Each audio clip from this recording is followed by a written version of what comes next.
Hi guys! So, it's been 6 months since I started going back to running again. So, sa loob ng 6 months, ano na nga ba yung napansin ko sa katawan ko at ano nga ba na itulong sa akin ng pagtakbo ko? Unang-una napansin ko is nag-lose ako ng weight, pero hindi talaga yun yung intention ko bakit ako bumalik sa pagtakbo. When you are aging, kapag tumatanda ka na, nagkakaedad ka na, nagkakaroon ka na ng mga masasakit sa katawan, whether you like it or not, mararamdaman mo na yon. So, bumalik ako sa running para sumigla yung katawan ko at maging fresh yung utak ko sa lahat ng oras as much as possible.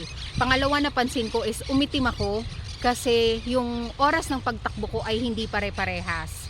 Depende yun sa break time ko. May mga time na katulad ngayon, mag-11 na dito sa Israel, so mainit na, but still tinry ko pa rin tumakbo kasi eto lang yung oras ng break time ko.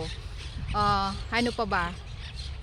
Ayun, kahit papano sumigla yung katawan ko at nakatulong to sa akin, lalo na pagdating sa trabaho.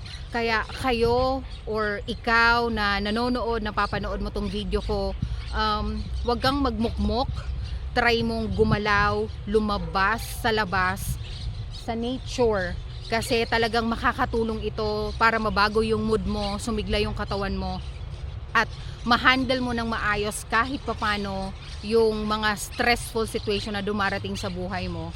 Alam ko hindi madali, may mga times na struggle talaga ako sa pagtakbo, may time na ayokong tumakbo, gusto ko na lang magstay sa loob ng bahay, but still kailangan mong tulungan at patayuin ang sarili mo para gawin to, kasi at the end of the day, ikaw din naman ang magbe-benefit neto.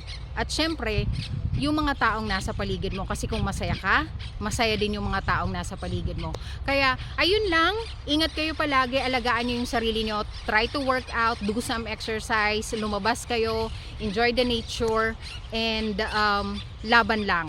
Ako si John, caregiver na runner dito sa Israel. Bye!